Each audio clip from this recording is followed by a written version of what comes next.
ururka dhaqdhaqaaqa dhalinyarada Soomaaliyeed ayaa xalay u dabaaldegay sanad guuradii afaraad ee ka soo wareegatay aasaaskooda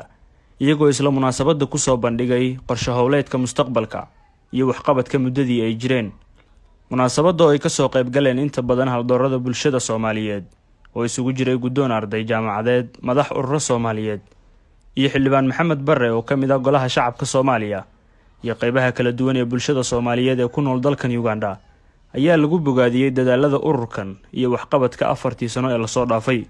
qaar ka mid ah hogaanada ardayda Soomaaliyeed iyo qaybaha bulshada Soomaaliyeed ee ku nool dalkan Uganda oo madasha hadalla ka jeediyay ayaa waxa hadalladoodii ka mid ahaa. Soyma waxay ka furan tahay ilaa 11 dal oo ku jira dalkeenii hooyo gaar ahaan magaalada Muqdisho. Waxay ka furan tahay wadamada aan xusi karo Kenya, Ethiopia, Turkey iyo Thailand iyo Bangladesh iyo Hindiya iyo Malaysia. wadamo badan ay maaragtay oo kale oo Aasiya dhaxa iyo Afrikadaba ay ka furan tahay madashan Soymo. Soymo sida guud waa dalad ay asaaseen ninka u jeedaan daayarka ah Cabdikaafi Maxamed Cusmaan waa muassaskii dalada isaga iyo ciyaar kalaba farqiga farma dhaqday Soomaalidu tiraahdaa waa wax aad iyo aad u culus ayadoo aanan helinin wax qarashaad ah oo meel kale source kale aysan jirin aad wax ka helayso inay dhalinyaro is xilqaamaan oo ay iyaga jeebkooda wax ka bixiyaan oo ay iyaga isku dayaan inay meel isgaarsiiyaan wax aad iyo aad cajiib u ah waaye aan u hambalyeynaya ururka Soymo 4 sano soo shaqeynaysay dalkeena wuxuu u baahan yahay badbaado innaga u ah yani hanti annaga u ah shidaal innaga u ah laf dhabar innaga naga la rabaa inaan sida kaga samato bixinayaan ka shaqeyno aan iskaashano laba saddex iyo wixii la halmaalo meel kasta aan joogno adduunka daafaheedii dacladeediiba aan dalka wax u barano kula noqono inaan samato bixino biidnillah. ururka meesha hool ka wada hor uu sii soco laakiin waxa loo baahan yahay wax marka aad bilowdid inaad vision iyo mission ku qaas oo ku dagan lahaatid marka lahaatid objectives ka uu cadaana haddana waxaba ugu badan ee ka shaqeeyaan waxa kamid dadka masaakiinta in garab siiyaan waa ognahay dadka masaakiinta loo garab siiyo la iscaawiyo faa'iido leedahay nabi sallallahu alayhi wasallam wuxuu leeyahay as-sa'i 'ala al-armila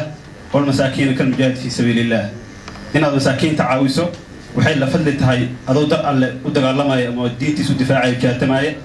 marka waan ku amaanaya Soymo inay shaqadaas qurux badan hayso. Cabdikaafi dabcan wuxuu u bareeray mas'uuliyad iyo xil culus. waxaan rabaa inaan caawa bogaadiyo ururkan dhalinyarada ah ururka dhaqdhaqaaqa dhalinyarada Soomaaliyeed ee caawa halkan ku dabaaldegay 4 sano dabaaldegooda siina qorsheenayo sanadaha soo socda qorshihii ay dhalinyarada u sameey lahaayeen. Gudoomiyaha ururka dhaqdhaqaaqa dhalinyarada Soomaaliyeed Cabdikaafi Maxamed Cusmaan ayaa dhankiisa taabtay ujeedooyinka loo aasaasay ururkan iyo waxyaabihii ka fulay muddadii ay shaqeynayeen. Somali Youth Movement Organization waxa aasaasay dhalinyaro Soomaaliyeed oo dalkay dibadda joogto markii aan aragnay shaqooyinka hooseeyo ama heerka aan ka taaganahay horumarinta dhalinyarada Soomaaliyeed ayaa waxaan sameynay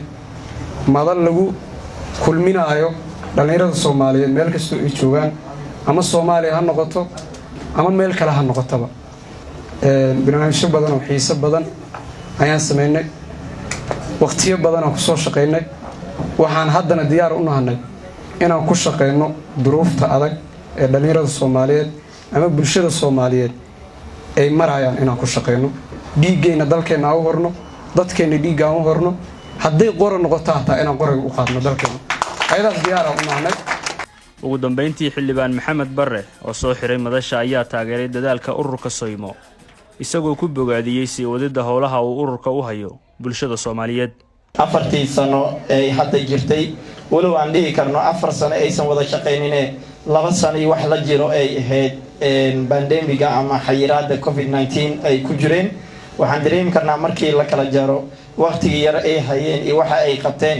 waxaan rajaynaynaa insha Allah hadday helaan waqtiyo kale badan iyo garab istaag badan intaas in ka badan inay qaban doonaan. Gudoomiye Cabdikaafi iyo kooxdiisaba barnaamijkan quruxda badan ama organizationskan caawa aan documentigan halka ka daawanay waxaan dhihi karnaa wax aad mataqaanaa u baahan in loo garab istaago ama la dhiirigeliyo waaye aniga ka maxamed bare ahaan xildhibaan dhalinyaro ahaan waxaan diyaar idin lahaa insha allah laga bilaabo males inaan kusoo biiro. gabagabadii munaasabadda ayaa shahaado sharaf la guddoonsiiyey xubno uu ururku si gaar ah u maamusay. shaafici cusmaan cali, Somali Cable TV, Kampala. shirkadda Hormuud Telecom waxay macaamiisheeda u samaysay qiimo dhimis ballaaran xirmooyinka internetka iyo kaarka ku hadalka ee adeega Anfac Plus. xirmada cusub ee 25 senti waxaa laga dhigay 400 MB iyo 10 daqiiqo oo ku hadalka gudaha ah, halka xirmada 0.5 kana laga dhigay 850 MB iyo 30 daqiiqo oo ku hadalka gudaha ah. xirmada $1 waxaa laga dhigay 2 GB oo internet data ah, 100 daqiiqo oo ku hadalka gudaha ah iyo 50 fariin qoraaleed. $2 waxaad ku heli kartaa 5 GB oo data ah, 200 oo daqiiqo oo ku hadalka gudaha ah iyo 100 fariin qoraaleed. $5 waxaad ku heli kartaa 12 GB 500 oo daqiiqo oo ku hadalka gudaha ah iyo 150 fariin qoraaleed. $10 waxaad ku heli kartaa 28 GB oo internet data ah, 1000 daqiiqo oo ku hadalka gudaha ah, 2 daqiiqo oo dibadda ah iyo 300 oo fariin qoraaleed ah. ugu shubo EVC Plus-kaaga xidig 724 xidig nambarka xidig lacagta 4 gees ama kaarka ku hadalka xidig 126 4 gees kadibna raac tilmaamaha.